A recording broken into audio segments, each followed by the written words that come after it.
Hello, my name is Liz Weir. I'm a storyteller based in Northern Ireland, about 40 miles north of Belfast, and it's my pleasure to be hosting one of a series of Belfast in Conversation, which is on a platform called ImageNation NI. Today we've got two storytellers, one in Wolverhampton in England and one in Hyderabad in India, and what we have in common, all three of us, that we share our stories around the world.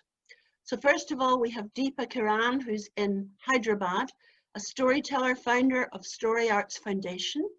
And we have Peter Chand, who's in Wolverhampton, who's a British Indian storyteller with Punjabi background.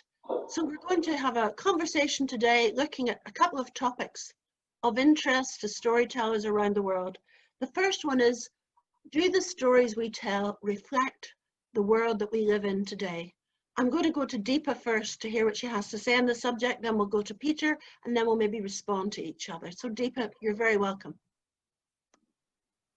Liz, I'm just back from a 2-week holiday, and incidentally, in the middle of the holiday, I was requested by the nuns of the medical mission where I was put up if I could do storytelling for them.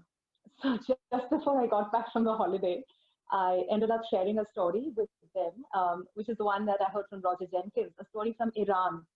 Interestingly, a story which wasn't of their faith, not of my faith. I'm born a Hindu. And it was a story from an Islamic country.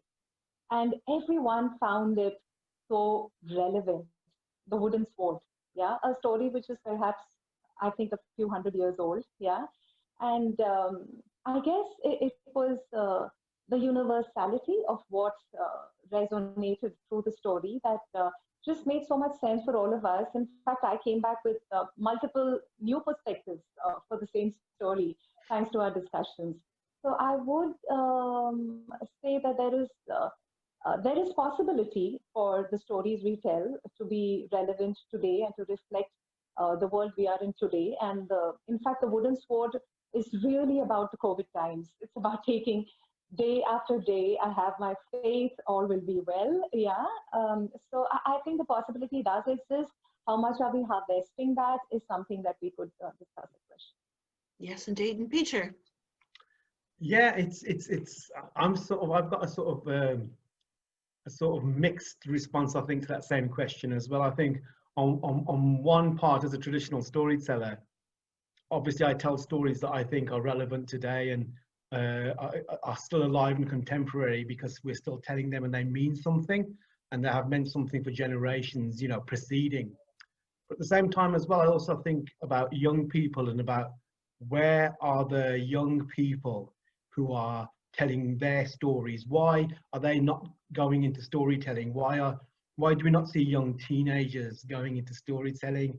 And why are they more sort of excited by hip hop, by slam poetry, by the sort of spoken word, but in a different form than traditional storytelling? And I think if you look at the growth of true life storytelling clubs, I mean, like something like the Mesrab in Amsterdam, on a Friday night, it's 200 people, standing room only, obviously non-COVID days, and mainly under 30. So these are young, vibrant people who want to hear stories, but they want to hear true life stories. So why are they not flocking in those numbers, in that demographic, to traditional storytelling?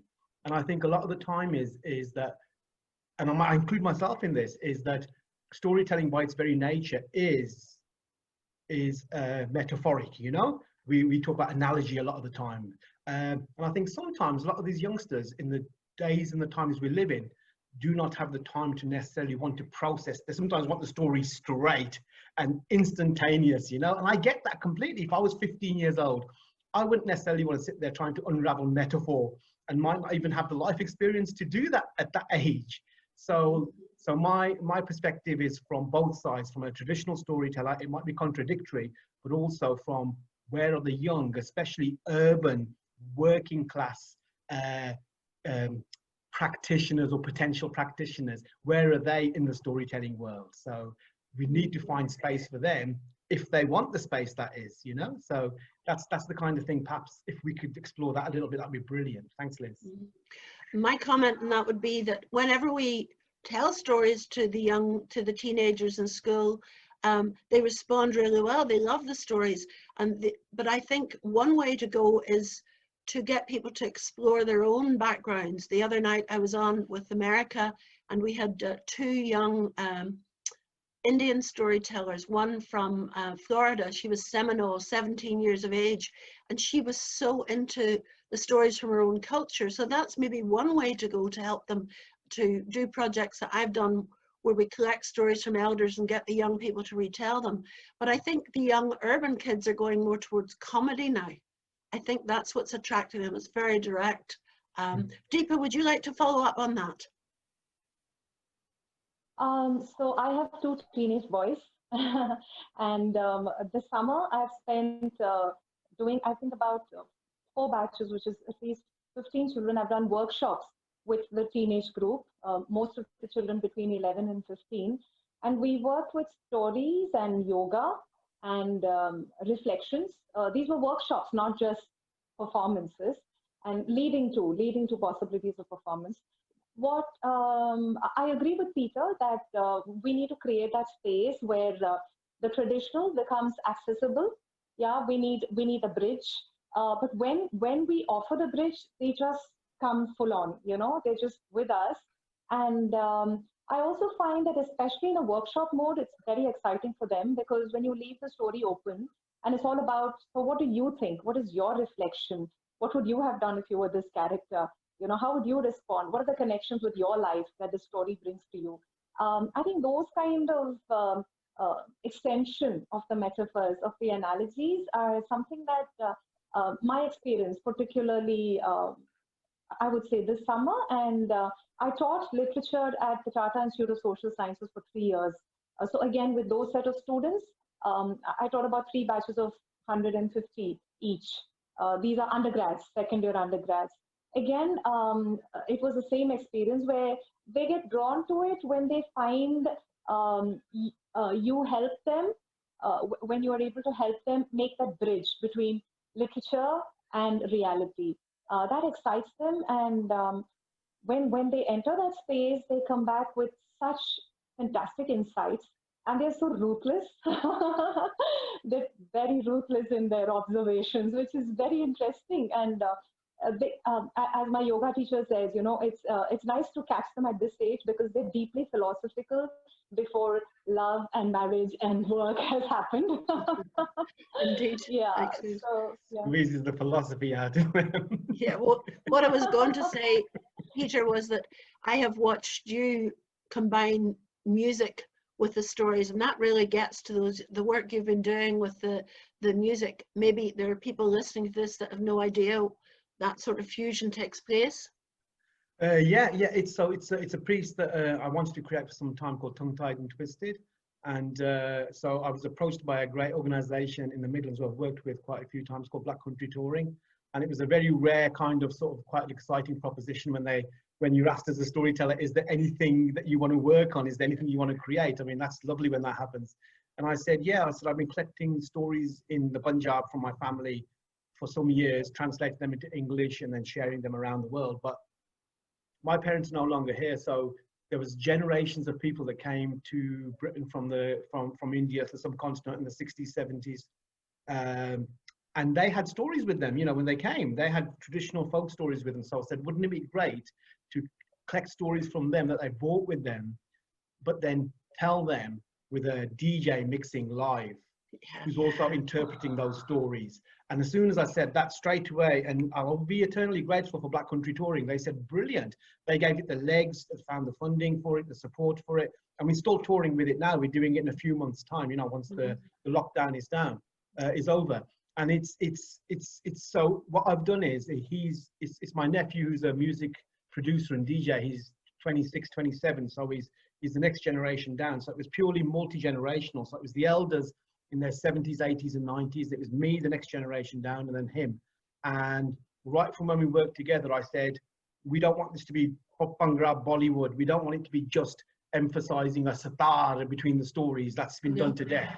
So I said, you know, you've got influences from Britain, America, from everywhere, you know. So the kind of music he likes. So it's interdispersed with hip hop and R&B and his the second storyteller, which is what we wanted right from the beginning. And we've had people coming young, the kind of people I talked about earlier, young working class, you know, girls and boys, 17, 18, 19 years old, who would never go to storytelling. And they said, we came for the music, but you know, we like what this storytelling is. And one lad said, I remember, he says, I don't know exactly what this is, but uncle, called me uncle, can you believe it? Uncle, he says, I like it, you know? And this is the thing, it's like, and I'm not saying reinvent the wheel, I'm not saying, you know, but whatever we do has to drive the story forward, you know? And, but at the same time as well, it's, those kind of youngsters, young adults who would never go to storytelling are really the ones that I'm keen to involve, because even examples you gave as well, Deepa, were, with respects, were very children and adults from a middle class background, you know, they're from affluent parents, educated parents and educated, you know, who were of a certain demographic.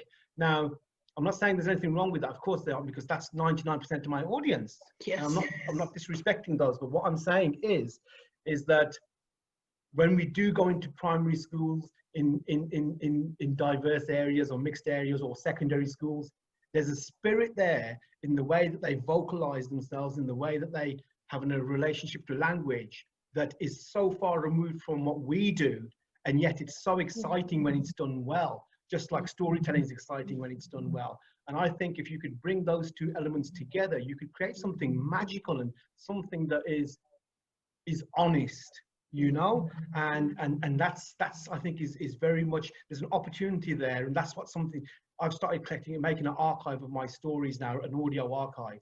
And my intention is to find those youngsters from those backgrounds and say, here, these are stories I've collected, and you make them your own and give your own spirit to them. And hopefully that's what will happen within the next 10 years. That's my intention anyway. Yeah, this is one of the things that doesn't reflect the society we live in. Deepa, I live in Northern Ireland. Has always been a place where there's been conflict that people think is about religion. It's more about nationality than anything. But now we're becoming an increasingly diverse society with people from other backgrounds coming in. This is something very new, because we had 30 years of violence where people didn't come in. And I'm working with a school in Belfast at the minute, or I was before lockdown, and I had 13 children who were telling stories in their mother tongue. And again, a lot of those children wouldn't speak their home language in schools. Home is where they speak, at school they speak English. But I've been showing them, giving them the chance to express themselves in their mother. And the other children in the school are finding it fascinating, you know, and you can see their confidence rising. So I think in terms of reflecting our society, there's so much more we can do to widen it out. One of those children was from Sudan, and I was asked to go and tell stories to Syrian refugees. And I asked her, would she come? So she was able to come and retell the stories in Arabic. That was a joy to my heart. So I think as storytellers, there are things we can do. So perhaps we could also look, and I'll ask you this, Deepa, about, are the stories we tell diverse enough? I mean, I'm a traditional storyteller. I'm known for telling Irish folktales, Scottish folktales. But I mean, I think we should be looking at stories that are a bit different, stories that deal with issues that are very relevant to other sections of the community. So Deepa, what about the diversity issue?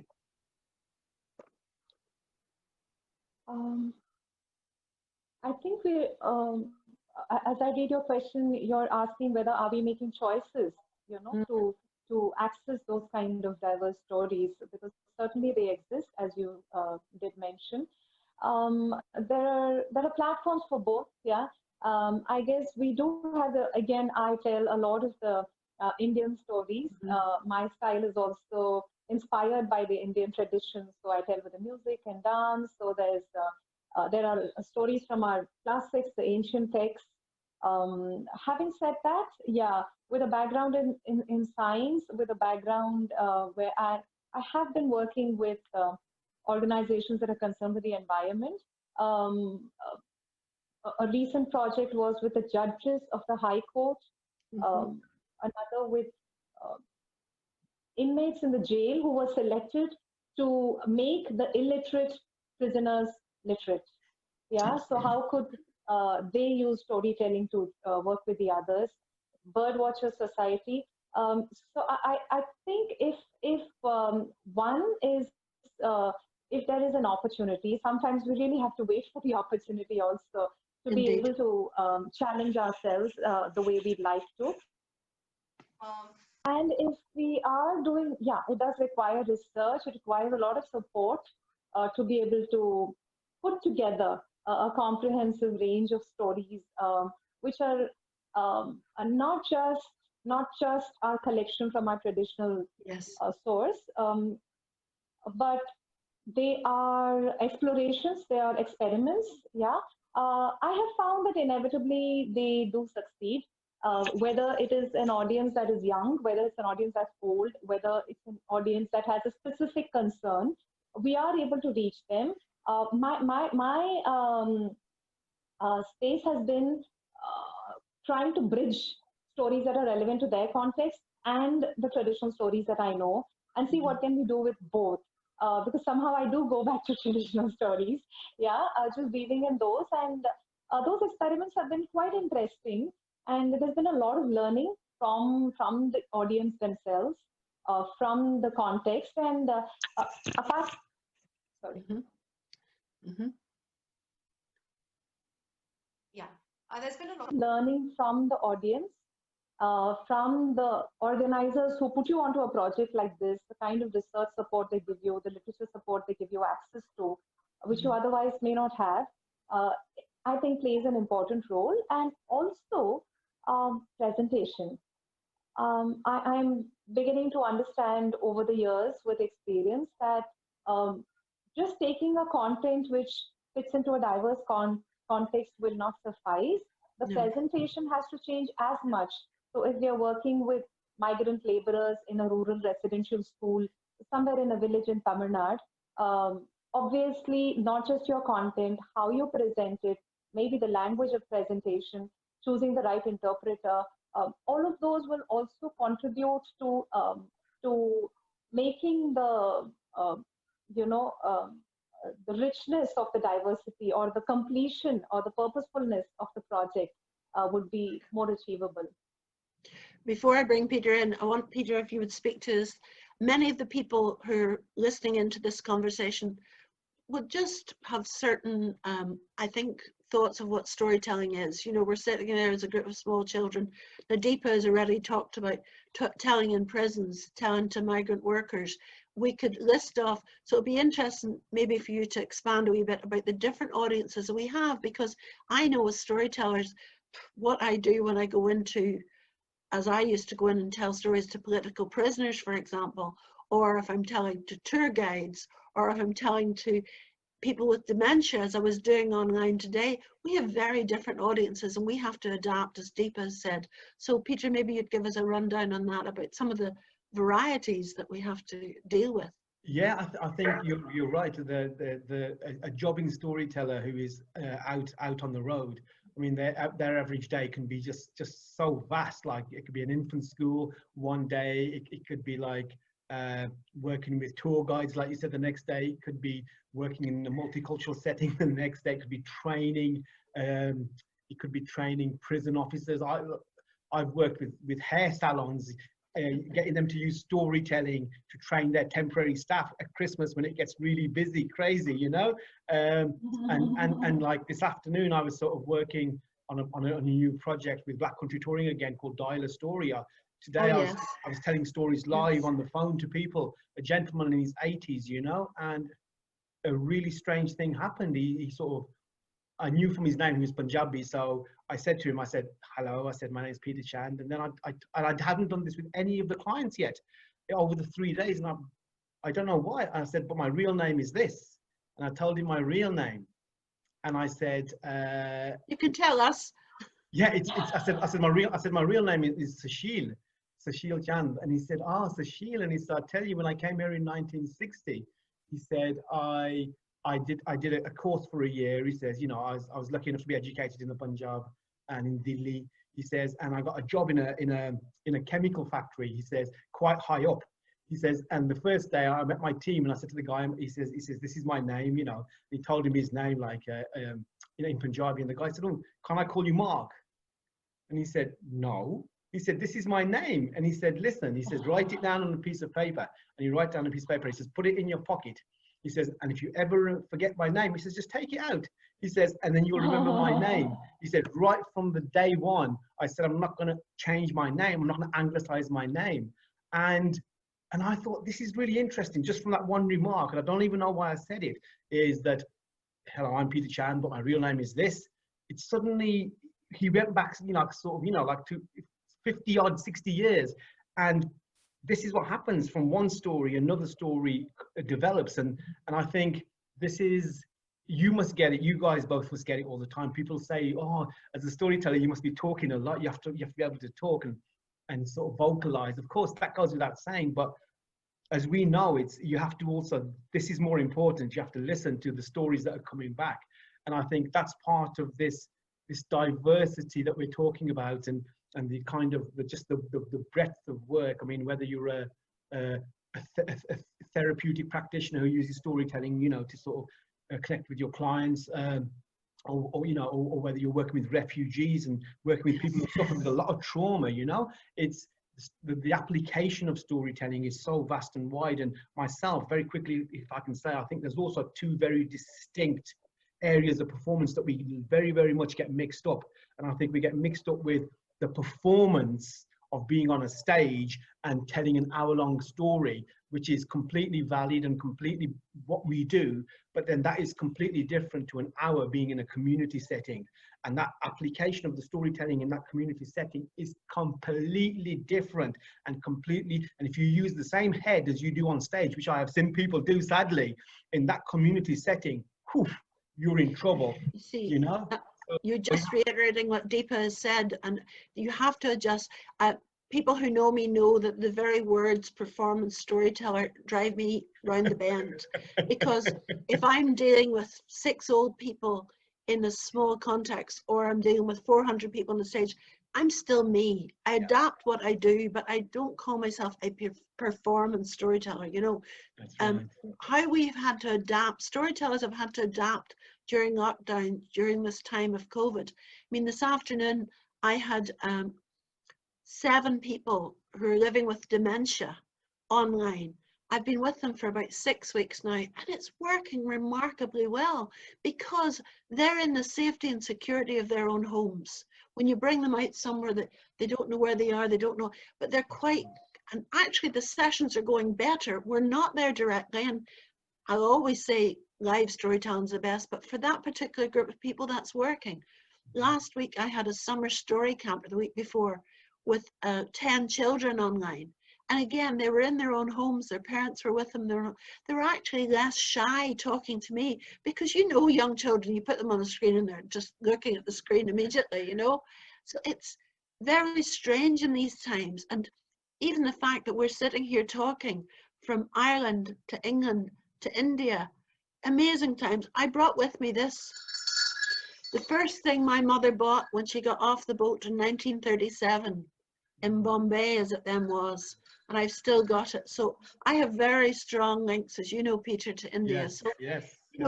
The world now, with this world that we're living in, I have 12 different countries involved in an online thing on Saturday nights. It's amazing to me. So we storytellers, we want our real live audiences back, but we've had to adapt. Would you not say so, Deepa? Are you doing much work online? Perhaps you could speak to that. Maybe tell us.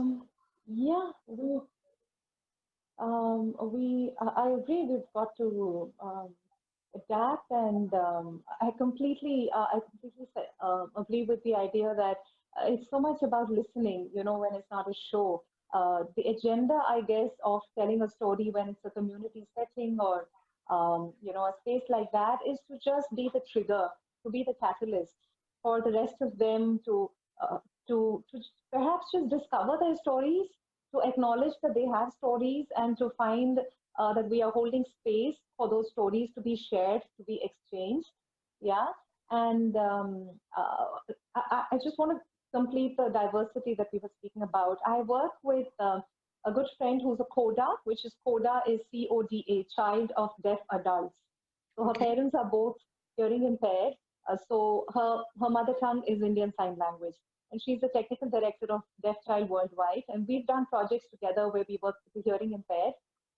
So those projects I cannot do without an interpreter. Yeah, so I work with the interpreter, me or any of us. Yeah, we work with interpreters. So again, that's a completely different setting. Mhm. And Yeah. I had a recent challenge where it wasn't a group of just hearing impaired. There were half the children could hear and half could not. You know, then it's another challenge. How do you address that? Because you are speaking, you are singing, and then you know that the song may not connect with the rest of the children. Yeah, so I think if you're just as you said, you know, finding our way around according to the situation. Like in corporate, with projects like with the corporates like Google and Verizon, where exclusively they are looking at introducing diversity. Then again, I found how much can we just be catalysts and allow for their own stories to come so that they discover the multiplicity of perspectives. Yeah. And then answering your question about how it's been online. Yeah, for me too, I think I must have been one of the latest to get online. I took about a month just coming to terms with the situation. I was doing a lot of yoga and meditation and settling down. And incidentally, my workshops were related to yoga. So I finally brought in yoga with storytelling. And my space is teachers. I'm an educator. I work with teachers. And summer is a time when teachers have a lot of refresher programs. So incidentally, I would have perhaps worked with about a few hundred teachers, if not for the corona. But I ended up working with thousands of teachers because, there was the Telangana Association of 10,000 teachers. There was a Maharashtra Chess Association of 17,000 teachers, and everyone could just get online. Yeah, and so you're saying something and the comments are going whizzing like that. But I think that was both interesting, challenging, and at one level very satisfying to be able to attempt that. And personally, it was overwhelming. After a point, I just hibernated for a while to be able to just settle down after meeting over 1 lakh people in just about a month. Yeah, in India, we have to work with big numbers. So you cannot, Yes. again, part of the adapting, right? You cannot say, oh, Zoom, FB Live, 3,000. No, I work only with 100. Sorry. If there are 3,000, there are 3,000. Yeah. So I think it's been It's a very very interesting. learning curve. Yeah.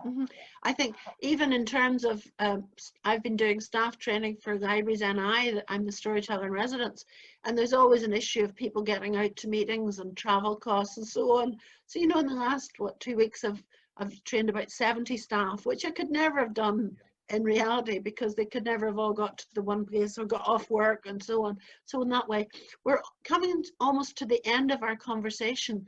And I wondered, maybe each of you, Peter, might say something, and Deepa, just about how you see us getting back into the real world again. Have you been asked to do any live events yet, or have you put your toe in the water of live events yet? I've been asked to do one thing in a couple of weeks, and I'm still not quite sure if I'm going out. Of course, I have my vast age now to think about. I have to be a wee bit more careful than you two young things. But anyway, Peter, what about you? Yeah, I've done 2 or 3 live things already. So, and I've quite enjoyed them. They've obviously been very safe, very well organised, lots of planning gone into it. I'm supposed to be in a couple of months going to the festival in Poland. So I'm hoping that the quarantine rules don't change between now and then, because I'm really excited about that. I've never been there before. So yeah, it's slowly coming back in shorter, smaller numbers. But I think, for myself, like Deepa as well, I didn't do anything for 2.5 months. So I've been I've been very selective on what I'm doing now online. And I'm really trying to keep it limited as much as I can, purely because I find it exhausting. I have to be honest. I find it more tiring working with 30 people on Zoom and trying to keep up with comments and stuff like that, if you're doing an hour-long show, than I have doing a live show where people are there in the audience. But it will return, and like both of you have just said, there's new opportunities out there to do work, and what I'm finding is there's so many innovative and new ways of working, and exciting projects are coming online. So it's like every cloud has a silver lining. And I know it's an awful time for everybody. There's been lots of awful dark times, but there is also opportunities, and if we see them, and now is a really good time for us to reset and just finally, I'd like to say, as we are resetting, here's a chance now to take more risks. You know, we're talking about diversity, we're talking about, are our stories relevant? Take some risks. You know, that story that you put down for, oh, that wouldn't fit in the storytelling world. Well, have a go, but you know, take a bit more risk. Okay. Before I ask Deepa for a last word, as you know, Peter, it's given me the chance to just stop and write a book about my life, which I've been planning to do for years and have never done. So I've finally done it. And I'm working on a new piece now for voice and piano. You know, I've worked with fiddle players and string quartets. So I'm doing a piece with a pianist. So that'll be interesting. So Deepa, last word from you. Yeah, I think I'm feeling very free. Your sound is gone. Can you hear me? Not very well. Yes, sir. It might be the last word. Can